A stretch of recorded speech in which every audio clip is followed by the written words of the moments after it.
বাস চলতেছে চলতেছে, এমন সময় এক বাচ্চা হকার বাসে ওইটা বলতেছে, এই পেপার নেন পেপার, 2 টাকা, আমাদের সময় 2 টাকা, বাংলাদেশ প্রতিদিন 2 টাকা, মানবকণ্ঠ 2 টাকায়, পেপার নেন পেপার, পেপার নেন পেপার। আমি তখন বাচ্চাটার দিকে চাই কইলাম, এ পিচ্ছি তোর কি হয় এই জায়গায় থাকার কথা, তোর তো স্কুলে যাওয়ার কথা। পিসি করলো, ভাইজান ওইখানেও গেছিলাম, কেউ পেপার কিনে না। গাড়ি চলতেছে চলতেছে, এমন সময় গুলিস্তান মুরগিপট্টি আসার সাথে সাথে কাকা আমারে কইলো, এই বাতিজার নাম কে কাকা, মুরগি কিনুম।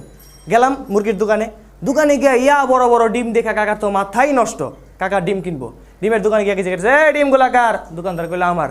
কাকা আমারে কইলো, দেখছোস বাতিজা, আমি তো মনে করছি ডিমগুলো মুরগির। যাক, ডিম কিনা হইলো না।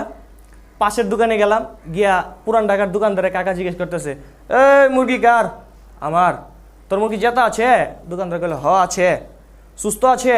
হ আছে। সবল আছে? হ আছে। তো মুরগির ঝিমাই কেলা?